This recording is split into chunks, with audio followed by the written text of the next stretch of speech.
شیخ الحدیث ادریس صاحب څنګه دعوه دا ده چې وټ دا بدعت دی. اولنې خبره خو دغه پنځپیري مماتي معتزلي دا کوي چې زه شیخ ادریس صاحب باندې اعتراض کوم او دا اعتراض کول څه وسنۍ خبره نه ده بلکې مخکې هم اکابرین و اسلاف یو بل باندې اعتراضات کړي دي. په دې وجه باندې د چا شخصیت کې څه نقص نه راځي. د اعتراض کولو نه د مسلې د تنقیح کولو لپاره په تا باندې سوالات ستا شخصیت په دې باندې نه مجروح کیږي. امام ابو حنیفه رحمۃ اللہ علیہ امام شافعي سره اختلاف کړی دی خو دغه اختلاف د وجه د امام شافعي په شخصیت کې نقصان نه راغلی.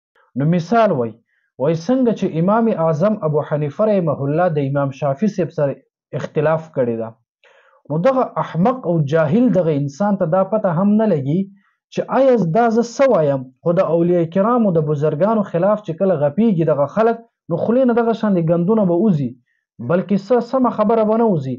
دې ته اوس دا پته نه لګي چې امام اعظم ابو حنیفه رحمه الله په 150 هجري کې چې کله وفات شو هغه وخت کې 150 هجري کې امام شافعي رحمه الله پیدا شوی دی.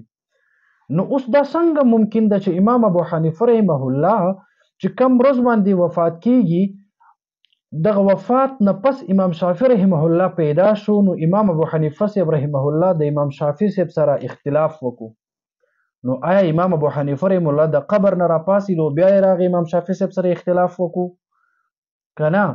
نو احمقه داسې وایه چې امام شافعي رحمه الله د امام ابو حنیفه رحمه الله د مسایلو څخه اختلاف کوي او د امام ابو حنیفه رحمه الله د اجتهاد نه هټ کر یو بل په یو مسله کې یو بل طریقې سره امام شافعي رحمه الله اجتهاد کوي.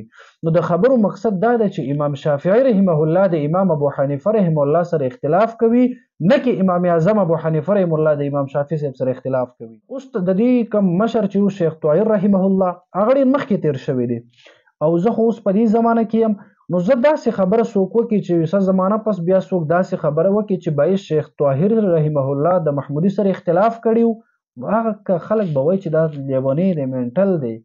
شیخ طاهر صاحب په کوم زمانه کې تیر شوی دی محمودي خو اوس تیر شوی.